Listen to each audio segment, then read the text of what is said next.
"You've always had a strange relationship with death," Anthea told me once. We were in Mexico on a magazine photo shoot, and tequila shots had taken us back to painful memories of the death of our sister, Ruth. She was 15 when she died, and Anthea and I were 18 and 11 respectively. Ruth was born with spina bifida and died from kidney failure. I was already suffering from depression, and our sister's death made it so much worse. Decades later, Anthea's assessment seemed fair comment. The shock of losing Ruth had never gone, and, as a staunch atheist, I'd never had any comforting thoughts of heaven. Hence perhaps the desire to believe that Mum would soldier on into eternity. I was aware her dearest desire was to see her two remaining daughters reconciled. Following our very public fallout several years ago, Anthea and I were not speaking.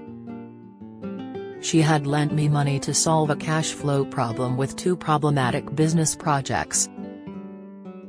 The full story of how these perfectly sound ventures were blown apart belongs to my husband, the actor Gary Webster, so I won't explore that here. Suffice to say, the fallout nearly put him in an early grave, and we were left with a debt we couldn't honor. Anthea and I are both fiery people, and each of us was backed into a corner. She felt let down and I felt helpless to do anything about it. Worse, she was going through the personal agony of a divorce from her husband Grant Bovey, and I was struggling with severe depression. Sometimes I was scared to leave the house. I felt I couldn't trust myself to stay sane. We needed to go our separate ways to lick our wounds and take a break from each other's pain and anger. Over the following years I assumed the relationship I had once cherished was over, damaged beyond repair. There had been zero communication, just occasional snippets of information via Mum or my dad Brian, and various accusations in the press. Dad often mentioned that his two warring daughters were a blight on their otherwise happy lives. Stubborn to the core, neither of us would make the first move, although I felt my parents' pain acutely. That our two sons, Jack and Freddie, were estranged from their aunt filled me with sadness too. So who would have thought that the proverbial olive branch would eventually be passed back and forth between us over the challenge of setting up Dad's new mobile phone? Before Christmas last year I was teaching him how to send photos via WhatsApp. He feeds the local badgers every evening and had captured a perfect image. I helped him send it to Anthea. She was so surprised she called immediately to find out how he'd managed it. Daddy explained that I had helped him. They then had a conversation about picture messages that caused so much confusion it was hilarious and frustrating. Dad mentioned his two daughters' blight. "Otherwise, for God's sake," I said to him, "pass me the phone." Suddenly Anthea and I were chatting. And when we finished talking about Dad's mobile issues we just kept going. After that, we kept in touch on WhatsApp, sending pictures of our dogs or discussing a present for Mum and Dad's 67th wedding anniversary. I think we settled on a climbing rose. I never dreamt that the celebration would be their last, that they wouldn't reach the landmark 70th. One week I was visiting and Anthea rang Dad to say she was working nearby and would come over to stay the night. We hadn't met for about 4 years, but we greeted each other with the usual kiss and hug, and the years apart just melted away. A journalist once described us as being like two excitable hamsters. I'm not sure it was a compliment, but it probably describes us well, two sisters bubbling with ideas, news, gossip and opinions, finding sharp humor in our differences and a strange comfort in our similarities. We got a Chinese takeaway that night, and our two beloved dogs, meeting for the first time, provided great entertainment, as only dogs know how. Mom and Dad were so relieved. The joy was palpable. She told me afterwards that she was so thrilled to see you talking again. Her world was complete. She had always been fiercely proud of us. Like most mothers, she felt her offspring could do no wrong. I still chuckle at how she handled a dreadful story about me that appeared in one of the Sunday papers after I started seeing Gary. The headline claimed we had had sex in the toilets on every single floor of the London store Selfridges. Setting off for her Sunday church service, Mum thought about how to handle it. "I just know that story isn't true," she announced when she arrived. "My daughter only shops at Harvey Nichols." And with that she marched down the aisle to the front pew. Mum had always basked in whatever bits of glory we brought her way via our television careers. Working overseas would sometimes mean she could come along as a guest, and in London, there would be gala events requiring endless debates over what to wear before the excitement of the journey down from Stoke-on-Trent. It gave us a real kick to see her so happy. When our sister Ruth died, Mum said she felt like she would never smile or laugh again. But time is a great healer. I am so glad Anthea and I gave her reason to smile in the few short months before she died. Unfortunately, not long after that reunion over the Chinese takeaway, we began to see a decline in her. Arthritis caused serious mobility issues and she was having post-stroke seizures. Increased medication appeared to dull her senses, and she became a toned-down version of her former self. Mum, who only ever transmitted in Technicolor, was slowly starting to fade. Even then, we didn't expect to lose her. We turned our attention to Dad as it became clear that being her carer was taking its toll. I declared that we were now saving Private Brian as we organized help, tools and gadgets to make their lives easier. Over this time, we were up and down the M6 regularly.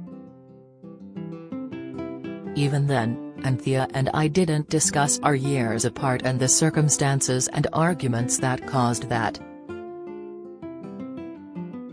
I can honestly say neither of us has felt the need to. The pleasure of enjoying each other's company now completely overrides the need to dissect the past. And Mum's decline brought any of our own grievances sharply into perspective. On one occasion I started to talk about the money Anthea had lent me, but the conversation was cut short. "Don't worry about it," she said, "let's just forget about it and move forward." And that's exactly what we have done. When Mum was admitted to the Royal Stoke Hospital in mid-April, I never thought she wouldn't come home. I believed her fighting spirit would triumph. She had pneumonia, but she was getting good care and treatment. But just 3 days in, at 7 a.m., came the dreaded call, "Can you come in? Your mum's had a bad turn and we don't think she'll survive the day." In a daze, I called Anthea, barely getting the words out through tears. Then I called a friend who could collect Dad and drive him to the hospital. Anthea was filming in Manchester but cancelled that and travelled to the hospital. For me, the train journey from London to Stoke had never been so painfully slow. I was a sobbing wreck and was thankful that our elder son Jack was by my side. Seeing Mum so ill and Dad so lost was like a knife in my gut. Even then, I thought I could save her, if I just sat with her long enough, oozing positive thoughts and clenching her hand, she would absorb my strength and get better. At first, it appeared to work. We returned home to London with trains booked to travel up again a few days later. But we'd only been back one night when the summons came again. Again, the endless train journey, and again, the rota of one of us sitting with Mum while the other looked after Dad. I held her hand and still had an unwavering notion that I could save the day. Eventually, I left, still expecting a miracle. That evening we went food shopping. Anthea is an excellent cook. I am good at advising how to turn any dish into a vegan one and setting the table. And so we turned into excitable hamsters again, shutting out what was actually going on by drinking lots of wine and putting the world to rights. We chatted about Anthea's fiancé Mark, who I had yet to meet. She said how wonderful he was. We chatted about the theatre plays that Gary had been doing and how wonderful he was too. We talked about our children and caught up on the various dramas in their lives. Pent-up anguish was released and we giggled our way to bed. When the hospital's call came at 2:30 a.m. I was thankful the excess of wine dulled the news that Mum had just died. I waited until 6:30 a.m. before knocking on Anthea's door and telling her. We hugged and cried before going into Dad and telling him what he already knew was coming. Our family of 5, then 4, had now become 3. Since Mum died, Anthea and I have been together at Dad's on many occasions, planning meals, sorting through Mum's belongings, rummaging through long-forgotten boxes of photos and trinkets. I reminded Anthea of a favorite snap which had been missing for 20 years. It was of the two of us at the hospital the day after Jack was born. About 10 minutes later Anthea screamed, "The photo, I've found the photo. It was as lovely as I'd remembered." We suddenly both had tears in our eyes. We'd found a chink of happiness at a very unhappy time. From the days when I was Anthea's pesky little sister we've had arguments, fallouts and fights, but we have been there for each other in some of our lowest moments, our sister's death, divorces, career troughs, financial pickles, accidents and illnesses. And as we have known each other for 55 years, a mere 4 years apart within that time is surely just a brief stumble on life's great journey. After all, we may not always have been friends, but we have always been sisters.